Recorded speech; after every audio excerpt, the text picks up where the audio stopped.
எந்த ஒரு கண்ட்ரியுமே ஒரு கவர்மெண்ட் இல்லாமல் ரன் பண்ண முடியாது. அந்த மாதிரி மார்க்கெட்டை ரூல் பண்ணுறது. ஆனால் இப்போ லேட்டஸ்ட்டாக எஃப்ஐஎஸ் வந்து வெளியில் போகிறாங்க.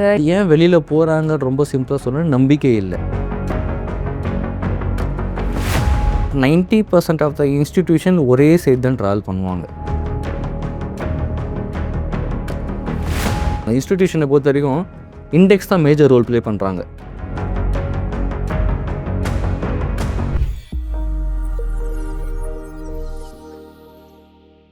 ஹலோ Zebu viewers, நான் உங்கள் விஜய் கண்மணி. ஸோ நம்ம வீடியோவில் பார்த்திங்கன்னா நிறைய ட்ரேடிங் பற்றி பார்க்குறப்போ இன்ஸ்டியூஷன் அப்படின்ற ஒரு வார்த்தை அடிக்கடி வந்துகிட்டே இருக்கும். ஸோ அது என்ன இன்ஸ்டியூஷன், அவங்கள பார்த்தா ரீட்டைல் லேயர்ஸ் வந்து கற்றுக்கணும் அப்படின்னு சொல்லுவாங்க. ஸோ அவங்க ரெண்டு பேருக்குள்ள இருக்கிற கேப்ஸ் என்னென்ன, நம்ம எப்படி ஒரு இன்ஸ்டியூஷனாக மாறுறது, இல்லைனா அவங்களோட இன்சைட்ஸை எப்படி எடுத்துக்கிறதுக்கு ஒரு தெளிவான விளக்கம் கொடுக்கறதுக்காக நம்ம கூட இணைஞ்சிருக்காரு ஒரு ட்ரேடிங் மென்டார் லோகநாதர் அவர்கள். அவர்கிட்ட இதை பற்றி கேட்டு தெரிஞ்சுக்கலாம். வணக்கம் சார். வணக்கம். எப்படி இருக்கீங்க சார்? குட். நீங்கள் எப்படி இருக்கீங்க? All good sir. Thank you sir. இப்போ நம்ம இன்ட்ரோவில் சொன்ன மாதிரி தான், அதாவது இன்ஸ்டியூஷன் பிளேயரை நம்ம எல்லாத்துக்குமே வந்து கம்பேரிட்டிவாக அவங்கள தான் நம்ம பேசிகிட்டே இருப்போமே. ஸோ இன்ஸ்டியூஷன் பிளேயர்ஸ்னால் யார்? பிகாஸ் நம்மளுக்கு தெரியும், பட் பார்க்குற ஆடியன்ஸ் இல்லைனா புதுசாக வர ட்ரேடர்ஸ்க்கு வந்து என்ன இன்ஸ்டியூஷன் பேசுகிறாங்க மாதிரி இருக்கும். ஸோ இந்த பேசிக்ஸ்லேருந்தே போயிடலாம் சார். இன்ஸ்டியூஷன் ட்ரேடர்ஸ்னால் யார், அவங்க எப்படி வந்து இந்த மார்க்கெட்டை வந்து ரூல் பண்ணுறாங்க? இன்ஸ்டிடியூஷன் நீங்கள் ரெண்டாக பிரிக்கலாம். ஒன்று எஃப்ஐஐ, இன்னொன்று டிஐஐ, அதாவது ஃபாரின் இன்ஸ்டிடியூஷன் இன்வெஸ்டர், இன்னொன்று டொமஸ்டிக் இன்ஸ்டிடியூஷன் இன்வெஸ்டர். இப்போ நீங்கள் பெரிய பெரிய company, government of Singapore, JP Morgan, இவங்கெல்லாம் வந்து பெரிய கம்பெனிஸ். இவங்கெல்லாம் மார்க்கெட்டுக்குள்ளே வரும்போது ரொம்ப பெரிய ஹை வேல்யூவில் உள்ள வருவாங்க. இப்போ நீங்கள் டிஐஏ எடுத்தாலே நீங்கள் பே பண்ணுற மியூச்சுவல் ஃபண்ட் கம்பெனிஸ், நீங்கள் பே பண்ணுற யூலிப்பில் பே பண்ணுற இன்சூரன்ஸ், இவங்களாம் எங்கே வராங்க? மார்க்கெட்டுக்கு தான் வராங்க. ஸோ இது எல்லாருமே டேரெக்டாக இன்டெரக்டாகவோ எங்கே வருதுன்னா மார்க்கெட்டுக்குள்ளே தான் வரமே தவிர வேறு எங்கேயும் போகல. ஸோ எஃப்ஐஐ அப்படின்றவங்க வந்து பார்த்தீங்கன்னாக்கா, இப்போ ஃபார் எக்ஸாம்பிள் எந்த ஒரு கண்ட்ரியுமே ஒரு கவர்மெண்ட் இல்லாமல் ரன் பண்ண முடியாது. அந்த மாதிரி மார்க்கெட்டை ரூல் பண்ணுறது எஃப்ஐஐ தான். இப்போ டிஐஐ ரூல் பண்ணுறாங்களான்னு கேட்டால் பண்ணுறாங்க, இல்லைன்னு சொல்ல முடியாது. பட் எஃப்ஐஐ ஈக்குவல் பண்ண முடியாது. ஸோ இன்ஸ்டிடியூஷனில் மேஜராக நம்ம யாரோ ஜாஸ்தி நம்ம ட்ராக் பண்ணணும் அப்படின்னா ஃபாரின் இன்ஸ்டிடியூஷன் இன்வெஸ்டர். ஏன்னா அங்கே இருக்கிற மியூச்சுவல் ஃபண்ட் கம்பெனிஸும் அங்கே இருக்கிற இன்சூரன்ஸ் கம்பெனியும் நம்ம இந்தியாவில் வேர்ல்டு வைட் போடுறாங்க, நம்ம இந்தியா மேலே நிறைய இன்வெஸ்ட்மெண்ட் பண்ணுறாங்க. ஸோ இந்த டிஃப்ரென்ஸை பேஸ் பண்ணி தான் இங்கே மார்க்கெட்டில் நம்ம பார்த்துட்டு இருக்கோம். Okay sir. ஆனால் இப்போ லேட்டஸ்ட்டாக எஃப்ஐஎஸ் வந்து வெளியில் போகிறாங்க, இது இந்த மாதிரி நம்ம மார்க்கெட்டை ஆக்கும், அந்த மாதிரி நிறைய வந்து விஷயங்கள் போயிட்டுருக்கு. ஸோ அதை எப்படி நீங்கள் பார்க்குறீங்க? எஃப்ஐஐ பொறுத்த வரைக்கும் உள்ளே வரதும் போகிறதும் அவங்க டிசைட் பண்ணுறது தான். பட் ஏன் வெளியில் போகிறாங்க ரொம்ப சிம்பிளாக சொன்னால் நம்பிக்கை இல்லை. ஸோ இப்போ நார்மலாக இதுக்கு முன்னாடியே நீங்கள் ரொம்ப ஜென்ரலிஸ்டிக்காக பார்க்காம ரொம்ப ரியலிஸ்டிக்காக பார்க்கலாம். இப்போது ஒரு ட்ரேட் பண்ணுறீங்க, ஒரு ட்ரேட் பண்ணி ஒரு லாபம் வருது. லாபத்துக்கு மேலே நமக்கு என்ன எக்ஸ்பென்சஸ் இருக்குதுன்னு ஒன்று பார்க்குறோம். நம்ம குட்டி அமௌண்ட் போட்டு கான்ட்ராக்ட் லோட்டில் நைட்டில் உட்காந்து நம்மளே இவ்வளோ சர்ச் பண்ணும்போது அவங்க பெரிய வேல்யூ போடுவாங்க இல்லையா? அப்போ அவங்க ட்ரேட் பண்ணி வந்து வர லாபத்துக்கு மேலே என்ன அவங்களுக்கு எக்ஸ்பென்சஸ் இருக்குது அப்படின்றத பார்ப்பாங்க. ஸோ அந்த எக்ஸ்பென்சஸ்லாம் நம்மக்கிட்ட நல்லா இருக்கா, அதாவது லாபம் போக இந்த எக்ஸ்பென்சஸ் நியூட்ரலாக இருந்தால் பரவாயில்ல. எக்ஸ்பென்சஸ் ஜாஸ்தியாக இருக்குது, லாபம் 100 ரூபா, எக்ஸ்பென்சஸ் 50 ரூபா வருதுனாக்கா அப்போ அவங்களுக்கு ஒன்றும் நிற்காது. இந்தமாரி நம்பிக்கை இல்லை, எக்ஸ்பென்சஸ் ஜாஸ்தியாக இருக்குது. நான் ஒரு எக்ஸாம்பிளுக்கு சொல்கிறேன், இதுமாரி பல விதம் இருக்கலாம் மார்க்கெட்டில். ஸோ இப்போது நம்ம இந்தியா வந்து ஏதாவது ஒரு குட் நியூஸ் வரலாம், ஓகேவா? இந்தமாதிரி குட் நியூஸ் கொடுத்தா தான் அவங்க மறுபடியும் பார்ட்டிசிபேட் உள்ள வருவாங்க. ஏன்னா ஜியோ பொலிட்டிக்கல் டென்ஷன் நடக்கும் போது அவங்க மார்க்கெட்டை ஸ்டாக்ஸில் வைக்கணும் அப்படின்றது ரொம்ப கஷ்டம். ஏன்னா ஒரு நாள் ஒரு நியூஸ் இருக்குது. இப்போ ஒரு நாள் மார்க்கெட் ரொம்ப நெகட்டிவ் வந்தது அப்படின்னாக்கா ஸ்டாக்ஸ் எல்லாமே கிராஷ் ஆக ஆரம்பிச்சிடும். ஸோ அந்த மாதிரி சுச்சுவேஷன் அவங்க என்ன பண்ணுவாங்கனாக்கா, மணியை புல் அவுட் பண்ணி வெளியில் போக மாட்டாங்க, கோல்டு மாதிரி இடத்துல வேறு இன்ஸ்ட்ருமெண்ட்டில் பார்க் பண்ணிப்பாங்க. ஸோ அவங்களோட இது செக்மெண்ட்டை சேஞ்ச் பண்ணிப்பாங்க. பட் நம்ம அதை எப்படி பார்க்கணும் அப்படின்றது ஒன்று இருக்குது. இன்ஸ்டிடியூஷன் எப்படி உள்ளே வர்றாரு, எப்படி வெளியே போகிறோன்னு ரொம்ப டிரான்ஸ்பரண்ட்டாகவே இப்போ நம்மளோட சிஸ்டம்லலாம் பார்க்க முடியும். எவ்வளோ பர்சன்ட் வச்சுருக்காங்க, எவ்வளோ பர்சன்ட் உள்ள டெய்லி பேசிஸில் சேஞ்ச் நடக்குதுன்றதெல்லாம் ஈவினிங் பேசிஸில், அதாவது லைவில் பார்க்க முடியாது. மார்க்கெட் முடிஞ்சதுக்கப்புறம் டேட்டா நமக்கு கிடைக்குது, அதை வச்சு பார்க்கலாம். Okay sir. ஸோ இப்போ நம்ம எல்லாருமே சொல்கிற மாதிரி இன்ஸ்டியூஷன் பிளேயர்ஸ் பார்த்து நம்ம மிமிக் பண்ணாலே நம்ம வந்து இன்ஸ்டியூஷன் பிளேயர் மாதிரி நம்ம அடுத்த ஸ்டேஜுக்கு போகலான்னு சொல்லிட்டு. ஸோ இப்போ நீங்கள் சொன்னீங்க, இப்போ செக்டார் வந்து மாற்றுவாங்க, இல்லைனா வந்து அவங்களோட டேட்டாஸும் நம்மளுக்கு வருதுன்னு சொல்லிட்டு. பட் இப்போ இன்ஸ்டியூஷன் பிளேயர் ஒரே ஒருத்தவங்க தான் பரவாயில்ல. நீங்கள் சொன்ன மாதிரி டிஃப்ரெண்ட் ஏஐஸே டிஃப்ரெண்ட் இருக்காங்க, எஃப்ஐஸ் டிஃப்ரெண்ட் இருக்காங்க. ஸோ ஒரு ரீட்டைல் இன்வெஸ்டராக, அதுவும் வந்து ஒரு வேலைக்கெலாம் போயிட்டுருப்பாங்க, அவங்க எப்படி இதை வந்து பார்க்குறது சார்? இல்லை, இன்ஸ்டிடியூஷன் எவ்வளோ பேர் உள்ளே வந்தாலுமே நமக்கு அகெயின்ஸ்டாக நிற்கிறது இன்ஸ்டிடியூஷன் மட்டும்தான்.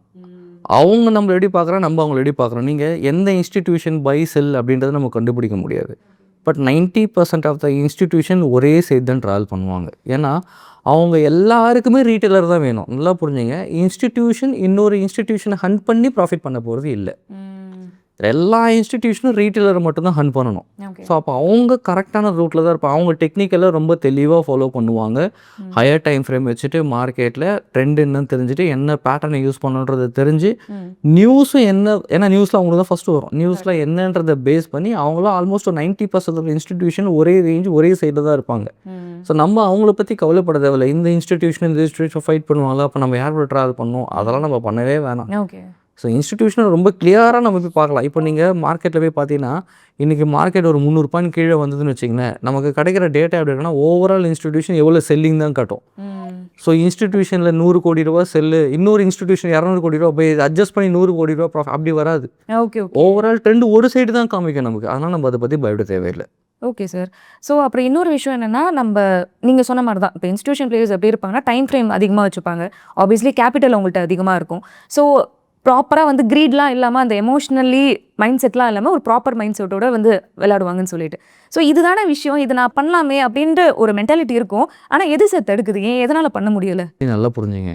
இன்ஸ்டிடியூஷன் வந்து டெய்லி ட்ரேட் பண்ண மாட்டார். நம்ம மைண்ட் செட்டு இன்ஸ்டிடியூஷன் வராரோ இல்லையோ நம்ம டெய்லி ட்ரேட் பண்ணணும். ஃபஸ்ட்டு அதை ஸ்டாப் பண்ணணும். இன்ஸ்டிடியூஷன்றது ஒரு ஸ்விங் பிளேயர், நல்லா புரிஞ்சுக்கணும். அவர் வந்து டெய்லி மார்க்கெட்டில் 9:15 ஓப்பன் பண்ணணும், 9:20 காலை வாங்க புட்டு வாங்கன்ற கேரக்டர் அவர் கிடையாது. உங்களெல்லாம் சண்டை போட விட்டு தான் பொறுமையாக தான் அவர் உள்ளே வர்றாரு. அவர் அப்போது பொறுமை எங்கே எடுக்கிறாருன்னா டைம் வேணும். உங்களை நிறைய ஏதாவது குட்டி சண்டைலாம் போட வைக்க மாட்டார்.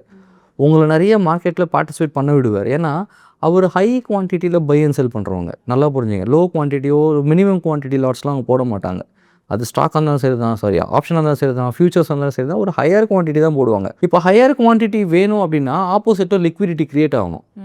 இப்போ ஃபார் எக்ஸாம்பிள் அவங்க வந்து 1,00,000 லாட் பை பண்ணணும்னா ஆப்போசிட்டில் அவ்வளோ லாட்ஸுக்கான குவான்டிட்டி இருக்கணும், லிக்விடிட்டி இருக்கணும். அது உடனே கிடைக்காது. தெயில் வெயிட், நம்மளை சண்டை போட வச்சு நம்மளை வேடிக்கை பார்க்க வச்சு தான் உள்ள மார்க்கெட்டில் வருவார். ஆனால் அதுக்குள்ளே நம்ம என்ன பண்ணுறோம்னா மார்க்கெட் இப்போ ஒரு 100 பாயிண்ட் மூவ் ஆன உடனே அவ்வளோ ட்ரெண்டு சேஞ்ச் ஆகிடுச்சு, இன்ஸ்டிடியூஷன் உள்ளே வந்துட்டாங்க அப்படின்னு நம்ம உள்ளே போய்டுறோம். நம்ம அசியூம் பண்ணிக்கிறோம். ஓகே, இன்ட்யூஷன் அதான், இதுக்கப்புறம் மார்க்கெட் மேலே தான் போயிடும் அப்படின்னு நம்மளே நினச்சிக்கிறோம். நினைக்க முடியாது. நீங்கள் இன்றைக்கி கரண்ட் மார்க்கெட்டே இப்போ டெய்லி என்ன நடக்குது, டெய்லி இந்தியன் மார்க்கெட் நீங்கள் எடுத்தீங்கன்னா லாஸ்ட் ஒரு 2 மந்த்ஸாகவே நீங்கள் எடுத்தீங்கன்னா daily gap up gap down கொடுக்குது. நியூட்ரல் மார்க்கெட்டே இல்லை. கரெக்ட். நியூட்ரல் மார்க்கெட் நேற்று எங்கோ க்ளோஸ் ஆச்சோ அது பக்கத்தில் ஓப்பன் ஆகி ட்ராவல் பண்ணுறது ஒரு நல்ல மார்க்கெட். இப்போ நேற்று எங்கே க்ளோஸ் ஆச்சோ அதுலேருந்து ஒரு 200 பாயிண்ட் கீழே கொடுத்துட்டு மறுபடியும் அந்த கேப்பை ஃபில் பண்ணுது மார்க்கெட்டு. மறுபடியும் நெக்ஸ்ட் டே என்ன பண்ணுது, ஒரு கேப்பை கொடுக்குது, அதுக்கு அடுத்த 2 நாள் அந்த கேப்பை ஃபில் பண்ணுது.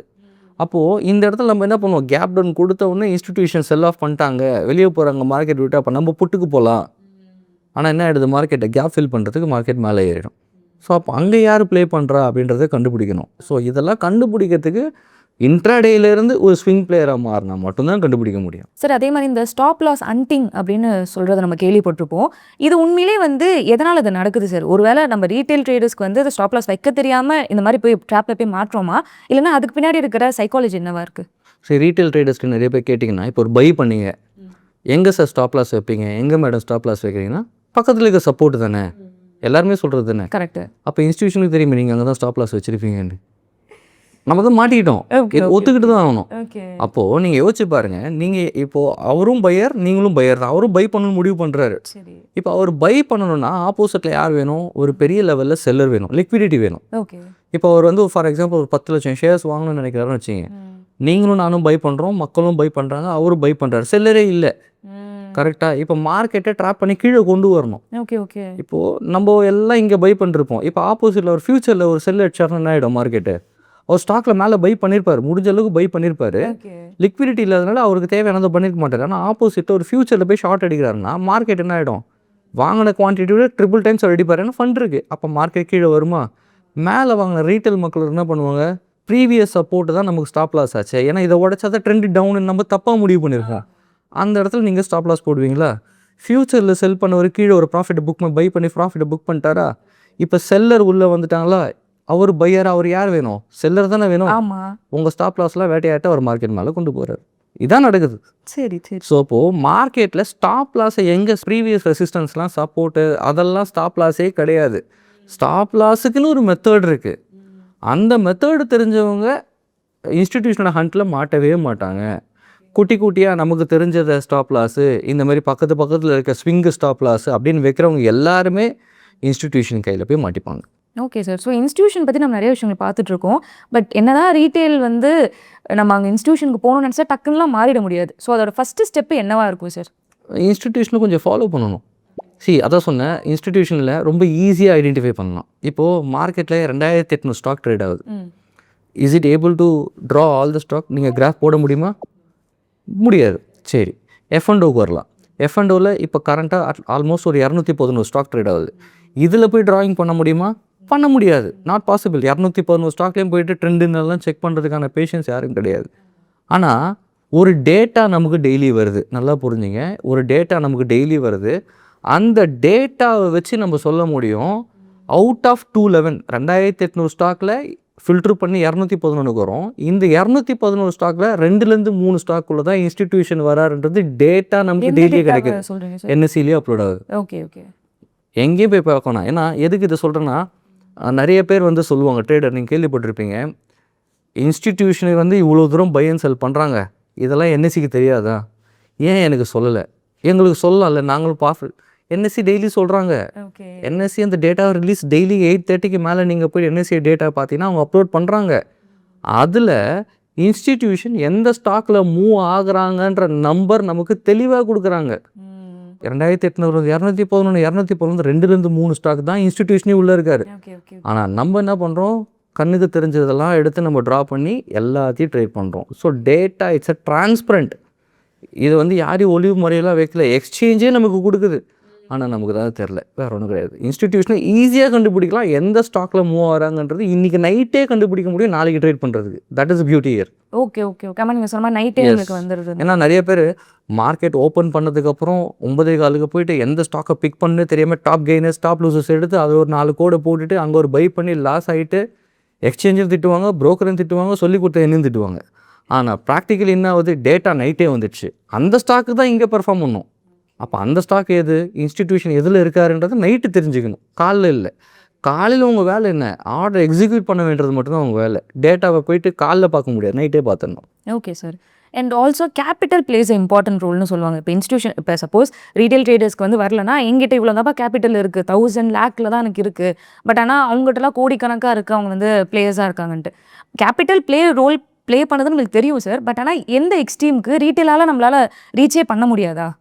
நல்லா புரிஞ்சுங்க, கேபிட்டல் ஸ்டாக் மார்க்கெட்டில் கேபிட்டல் இல்லாமல் கண்டிப்பாக பண்ண முடியாது. இப்போ 1 lakh அப்படின்றது ரொம்ப சின்ன அமௌண்ட் தான், practically speaking. Again why I am saying this, institution வந்து ஒரு கால் புட்டு செல்லர், அவங்களாம் வந்து பெரிய லெவலில் பைலாம் பண்ணி வச்சுக்க மாட்டாங்க. ஏன்னா அவங்களோட பெஸ்ட்டு ஃப்ரெண்டு தீட்டா, ஓகே, நம்மளோட பெஸ்ட்டு ஃப்ரெண்டு டெல்டா. அதனால தான் நம்ம கால் புட்டு பக்கம் பையில் இருக்கும். ஸோ இப்போ நமக்கு என்ன பிரச்சனைனா, டைம் வேல்யூ, அதாவது ஆப்ஷன் க்ரீக்ஸ் தெரிஞ்சவங்களுக்கு டைம் வேல்யூ என்ன, இன்ட்ரென்சிக் வேல்யூ, இதெல்லாம் கண்டுபிடிச்சா தான் ஒரு ஸ்ட்ரைக்கை கண்டுபிடிக்கணும். முதல்ல நம்மளோட பிரச்சனை, இப்போ இந்த 1 lakhக்குள்ளே இருக்கவங்களோட பிரச்சனை என்ன அப்படின்னா, அதிக லாட் வாங்கலாம். எங்கே போய் வாங்கலாம், ஓடிஎம்மில் போய் வாங்கணும்னு நினைப்பாங்க, அவுட் ஆஃப் த மணியில். அவுட் ஆஃப் த மணி யாருக்கு பெஸ்ட்டு ஃப்ரெண்ட்னா, தீட்டாவோட பெஸ்ட்டு ஃப்ரெண்டாக இருப்பாங்க. நல்லா புரியுது, அங்கே டெல்டா வேல்யூவே இருக்காது, தீட்டா வேல்யூ தான் ஜாஸ்தி இருக்கும். நல்லா புரியுதா? அப்போ நீங்கள் 1 லட்ச ரூபா வச்சு நீங்கள் எத்தனை ட்ரேடு பண்ணாலுமே ஜெயிக்க முடியாது. அதே 1 லட்ச ரூபாவில் நீங்கள் ஓடிஎம்மில் போய் செல்லராக இருக்கலாம், ஸ்ட்ராட்டஜி போட முடியும். அதே 1 lakhக்குள்ளேயே நம்மளால ட்ரேட் பண்ண முடியும். இல்லை ஒரு 2 lakhs இருக்கவங்களால நல்லா பண்ணலாம். பட் அதிக லாட்ஸ் எடுக்க முடியாது. 1 lot 2 lot தான் பண்ண முடியும். ஏன்னா தீட்டா, அதாவது நீங்கள் செல்லிங் பண்ணும்போது, ரைட்டிங் பண்ணும்போது மார்ஜின் பே பண்ணுற மாதிரி ஆகிடும். Okay okay okay. ப்ரீமியம் பே பண்ணுற மாதிரி வராது, டிஃப்ரென்ஸ் மாறிடும். ஸோ நீங்கள் ஒரு நல்ல ட்ரேடராக மாறணும்னு நினைக்கிறீங்கன்னா, நீங்கள் தீட்டா பக்கம் போக போகிறீங்களா, டெல்டா கூட ட்ராவல் பண்ண போகிறீங்களான்னு ஒன்று இருக்குது. இன்ஸ்டிடியூஷனோட வேலை ஒன்றே ஒன்று தான், தீட்டா கூட சொல்கிறாரு, மார்க்கெட்டை போய்ட்டு ப்ரீமியத்தை கரைச்சிட்டு வா, அதுக்கான டைம் அவர் கொடுத்துருவார்.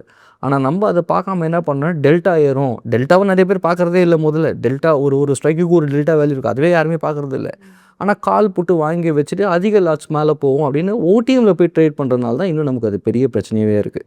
ஸோ இந்த மைண்ட் செட்டை சேஞ்ச் பண்ணி தென் கேபிட்டலை இன்க்ரீஸ் பண்ணால் தான் இன்ஸ்டிடியூஷன் லெவலில் ட்ரேட் பண்ண முடியாது, இன்ஸ்டிடியூஷன் மாதிரி ட்ரேட் பண்ணலாம். Okay sir. ஸோ இன்ஸ்டிடியூஷன்ஸ் வந்து தீட்டா தான் அவங்க ஃபோக்கஸ் பண்ணுவாங்கன்னு சொன்னீங்களே, அது எதனால் அதை ஃபோக்கஸ் பண்ணுறாங்க? இல்லை, இது வந்து ஆப்ஷன் க்ரீக்ஸோட ஃபார்முலா. ஓகேவா, பிளாக் ஷோல்ஸ் அப்படின்னு ஒரு ஃபார்முலாவே இருக்குது. வீடியோ பார்க்குறவங்க போய் கூகுளில் சர்ச் பண்ணுங்கள், பிளாக் ஷோல்ஸ்னால் யாருன்னு தெரியும். ஸோ டெல்டானா என்ன, தீட்டானா என்ன, ரோனா என்ன, வேகானா என்ன, நிறைய இருக்குது. ஆமாம். ஸோ இப்போ நார்மலாக ஏன் தீட்டாவை வந்து நம்ம பார்க்குறோன்னா, இப்போ ஒரு தீட்டா அப்படின்றது வந்து பார்த்தீங்கன்னா, இப்போ டெல்டா வந்து ஒரு நாளைக்கு எவ்வளோ ஏறுன்றது டெல்டா வேல்யூ, தீட்டா ஒரு நாளைக்கு எவ்வளோ கரைக்கும்ன்றது டிகேன்றது தீட்டாவோட வேல்யூ. தீட்டா எப்படி கால்குலேட் பண்ணிக்கோன்னா, இப்போ நீங்கள் ஒரு பொசிஷன் எடுக்கிறீங்க, Thursday Friday ஒரு பொசிஷன் எடுக்கிறீங்க, நீங்கள் Monday கேரி ஃபார்வர்ட் பண்ணிக்கிறீங்கன்னா தீட்டா சாட்டர்டே சண்டேயும் சேர்த்துக்கும், டெல்டா சேர்த்துக்காது. Okay okay okay. இப்போ மண்டே மார்க்கெட் வந்து நியூட்ரலாக ஓப்பன் ஆகுதுன்னு வச்சுக்கலாம். நீங்கள் ஒரு 10 ரூபா ப்ரீமியமில் வாங்கியிருந்தீங்கன்னா தீட்டா வந்து ₹1 வச்சுக்கலாம், டெல்டா 50 காசுன்னு வச்சுக்கலாம். சும்மா ஒரு எக்ஸாம்பிளுக்கு சொல்கிறேன். அப்போ ஃப்ரைடே சாட்டர்டே சண்டே மண்டே 3 நாள் முடிஞ்ச நாள் அப்போ அங்கே ₹3 கரைஞ்சி தான் ஓப்பன் ஆகும். Okay okay okay. ஆனால் டெல்டா என்ன இருக்கும், அங்கேயே நிற்கும். அப்போது கால் போட்டு வாங்கணும் நிலைமை என்ன இருக்கும். நம்ம என்ன சொல்லுவோம், மார்க்கெட் தான் ஒரு 10 ரூபா மேலே தானே ஏறி இருக்குது, ஏன் மேலே ஏறினா தீட்டா வேல்யூ ஜாஸ்தி இருக்கும். ஸோ அப்போ அந்த பிளாக் ஷோல்ஸ் அப்படின்ற ஃபார்முலாவை நம்ம படிக்க தேவையில்லை, இன்பில்டாகவே நமக்கு நிறைய இருக்குது. ஸோ அதெல்லாம் தெரிஞ்சுக்கிட்டு பண்ணோன்னா, அதான் சொன்னேன் இப்போ கொஞ்ச நேரத்துக்கு முன்னாடி, இன்ஸ்டிடியூஷன் கூட போய் ட்ராவல் பண்ண முடியாது, ஆனால் அவரை மாதிரி தாராளமாக ட்ரேட் பண்ணலாம். Okay sir, okay sir. நம்ம ரீட்டைல் ட்ரேடர்ஸோட ப்ராஃபிட் புக்கிங் பற்றி பார்த்தோம். ஸோ இன்ஸ்டிடியூஷன் பிளேயர்ஸ் வந்து என்ன மாதிரி ப்ராஃபிட் புக்கிங் பண்ணுவாங்க? சரி, இன்ஸ்டிடியூஷனை பொறுத்த வரைக்கும் ப்ராஃபிட் புக்கிங் அப்படின்னாலே அது குட்டி ப்ராஃபிட் இல்லை, நல்லா புரிஞ்சுக்கணும். ஏன்னா நம்ம இந்த வீடியோவில் நிறைய பேசினது அவங்க ஒரு ஸ்விங் பிளேயர் அப்படின்னு தான் நம்ம சொல்லிட்டோம். ஒரு ஸ்விங்கோட டார்கெட் எப்படி வச்சுருப்பாங்கன்னா, மோர் தென் 10 days 15 days கழிச்சு தான் ஒரு பெரிய டார்கெட்குள்ளேயே இருக்கும், அவங்களுக்கு குட்டி டார்கெட்லாம் இருக்காது. நீங்கள் இதை 2 விதமாக பார்க்கலாம், ஓகேங்களா. அவங்களோட ப்ராஃபிட் புக்கிங் எப்படி இருக்கும் அப்படின்றது ஒன்று பார்த்தீங்கன்னா, ப்ரீவியஸாக எங்கெல்லாம் என்னென்ன பர்சன்டேஜில் எக்ஸிட் ஆகிருக்காங்க அப்படின்ற டேட்டா நமக்கு கிடைக்கும். இப்போ நீங்கள் என்எஸ்சி ஸ்பெஷல்லே போடலாம், இல்லை சென்சிபிளில் போடலாம். இதெல்லாம் டே பேசிஸில் என்னென்ன பர்சன்டேஜில் எக்ஸிட் ஆகிருக்காங்க. இப்போது லாஸ்ட்டாக 10% இருந்து இப்போ 8% வந்திருப்பாங்க. அப்போ 10%லேருந்து 8, இப்போ 8லேருந்து 10% போகும்போது அங்கே ஒரு ப்ராஃபிட் புக்கிங் நடக்கும். மறுபடியும் இதுக்கு முன்னாடி 20%லேருந்து 8%க்கு வந்திருப்பாங்க, இல்லை 10%க்கு வந்திருப்பாங்க. அப்போ மார்க்கெட்டு 10%லேருந்து அந்த 20% லாஸ்ட்டாக அவங்க எங்கெல்லாம் மார்க்கெட்டில் பை செல் பண்ணியிருக்காங்க அந்த பர்சன்டேஜை நீங்கள் காப்பி பண்ணி பேஸ்ட் பண்ணாலே போதும், ஒன்றும் பண்ண வேணாம். ஜஸ்ட் நீங்கள் காப்பி அடிக்க தெரியணும். நம்ம நிறைய கொஸ்டின் பேப்பர் காப்பி அடிச்சு ஃபெயில் ஆனவங்களாம் இருப்பாங்க, அந்த மாதிரி இல்லாமல் இது ஜென்ரலிஸ்டிக்காக பார்க்காம அவங்க இதுக்கு முன்னாடி எந்த பர்சன்டேஜில் பையிலேருந்து எந்த பர்சன்டேஜில் செல் பண்ணியிருக்காங்க, மார்க்கெட் ரிவர்ஸில் இல்லை மார்க்கெட் அப் ட்ரெண்டில் எங்கேருந்து வாங்கி எங்கே விற்றுருக்காங்க, இந்த பர்சன்டேஜை டேரெக்டாகவே பார்க்க முடியும். அந்த பர்சன்டேஜை நீங்கள் நோட் பண்ணாலே அந்த இடம்லாம் ப்ராஃபிட் புக்கிங் தான். அவங்களே அதை டிரான்ஸ்பரண்ட்டாக கொடுத்துட்டாங்க, காப்பி அடிச்சுக்கோங்க அப்படின்ட்டு. ஆனால் நம்ம என்ன நினைக்கிறோன்னா, மார்க்கெட் இங்கேருந்து இன்ஸ்டிடியூஷன் மேலே ஏறணுன்னே இதான் பை, நம்ம கொஞ்சம் லேட்டாக தான் பையே பண்ணுறோம், ஓடுற பஸ்ஸை தான் பிடிக்கிறோம். கரெக்ட். அதுக்கு மேலே நம்ம இஷ்டத்துக்கு ஒரு டார்கெட்டை வைக்கிறோம், அவரோட வைக்க மாட்டார், நல்லா எக்ஸ்ட்ரீம் லெவலில் வைக்கிறார். அவரோட டேட்டா நமக்கு தெளிவாக பேசுவோம், அதனால் நீங்கள் அதை ஃபாலோ பண்ணாலே போதும். Okay sir. ஸோ இப்போ ப்ராஃபிட் புக்கிங் பற்றி பார்த்தாச்சு. ஸோ இன்ஸ்டிடியூஷன் பிளேயர்ஸ் ஸ்டாக்ஸில் மட்டும் தான் இருப்பாங்களா, இல்லை இண்டெக்ஸ்க்குமே வருவாங்க சார்? இல்லை மேம், ரெண்டுமே பண்ணுறாங்க. இன்ஸ்டிடியூஷனை பொறுத்த வரைக்கும் இண்டெக்ஸ் தான் மேஜர் ரோல் ப்ளே பண்ணுறாங்க. ஆமாம், இண்டெக்ஸ் தான். இப்போ மார்க்கெட்டை பொறுத்த வரைக்கும் நல்லா புரிஞ்சுக்கோங்க, எவ்வளோ பேருக்கு வந்து ஓப்பன் இன்ட்ரெஸ்ட் தெரியும் அப்படின்றது தெரியாது. நிறைய பேர் கிராஃபை பார்க்குறாங்க, பிசிஆர் மெத்தடில் புட்கால் ரேஷியோலாம் பார்க்குறாங்க. இப்போ நீங்கள் ஓப்பன் இன்ட்ரெஸ்ட்டில் போய் பார்த்தீங்கன்னா தெரியும், எவ்வளோ கால் ஆப்ஷன் ரைட் பண்ணுறாங்க, எவ்வளோ புட் ஆப்ஷன் ரைட் பண்ணுறாங்க அப்படின்றது தெரிஞ்சிடும். இப்போது நிறைய பேர் ரெசிஸ்டன்ஸ் சப்போர்ட்லாம் வரைகிறாங்க இல்லையா, இந்த ரெசிஸ்டன்ஸ் சப்போர்ட்லாம் வரையணும்னு அவசியமே கிடையாது. ஓப்பன் இன்ட்ரெஸ்ட் டேட்டாவே தெரிஞ்சிடும். ஓப்பன் இன்ட்ரெஸ்ட் டேட்டாவே தெரிஞ்சிடும். ஸ்டாக்ஸ்லேயே அவங்க இன்வால்வ் ஆகுறாங்க. பட் 100 rupees இருந்ததுன்னா 70 rupees எங்கே போடுறாங்கன்னா இண்டெக்ஸில் தான் போடுறாங்க, ஆப்ஷன் ரைட்டிங்க்கு போடுறாங்க. அவங்க ஸ்டாக்ஸை வந்து பைலாம் பண்ணுறாங்க, that is different. But trading மெத்தட்னு வந்தீங்கன்னாக்கா அவங்க பெரிய லெவல் ரைட்டிங் எதில் பண்ணுவாங்க அப்படின்னு பார்த்தீங்கன்னாக்கா இண்டெக்ஸில் தான் ஜாஸ்தி இருக்காங்க, ஸ்டாக்ஸில் கொஞ்சம் லிமிட்டடாக தான் இருப்பாங்க. Okay sir, thank you for this conversation. Because institution பிளேயர்ஸாக நம்ம எப்படி மாறுறதை வந்து நான் அதுவும் சரி ஓகே சும்மா அப்படி சொல்லுவாங்கன்னு பார்த்தா இன்டெப்த்தாக இதுதான் விஷயமே, இந்தாங்க காப்பி பண்ணிக்கோங்கிற மாதிரி நீங்கள் சொல்லியிருந்தீங்க. நிறைய விஷயங்கள் நம்ம பார்த்துருந்தோம், இந்த ப்ராஃபிட் புக்கிங்லேருந்து என்ன மாதிரி அவங்க மைண்ட் செட் இருக்குன்றது வரைக்கும் நம்ம நிறைய விஷயங்கள் பார்த்துருந்தோம். Thank you for this conversation. And கன்ஃபார்மாக பார்க்குற ஆடியன்ஸுமே ரீட்டைல் ட்ரேடர்ஸாக இருந்தாங்கன்னா இன்ஸ்டிடியூஷன் மாதிரி மிமிக் பண்ணி அந்த ரேஞ்சுக்கு மாதிரி ட்ரேட் பண்ணுவாங்க, நம்ம நம்பலாம். அண்ட் ஆடியன்ஸ், உங்களுக்கு இந்த வீடியோ பிடிச்சிருந்தா மறக்காமல் லைக் பண்ணிக்கோங்க. அண்ட் ஜீபு யூடியூப் சேனலை சப்ஸ்கிரைப் பண்ணிக்கோங்க. ஜீபு யூடியூப் பார்த்தீங்கன்னா தமிழில் மட்டும் இல்லாமல் ஜீபு தெலுங்கு அண்ட் ஜீபு ஹிந்திலுமே உங்களுக்காக அவைலபிளாக இருக்குது. ஸோ அதையுமே மறக்காமல் சப்ஸ்கிரைப் பண்ணிக்கோங்க. தேங்க்யூ.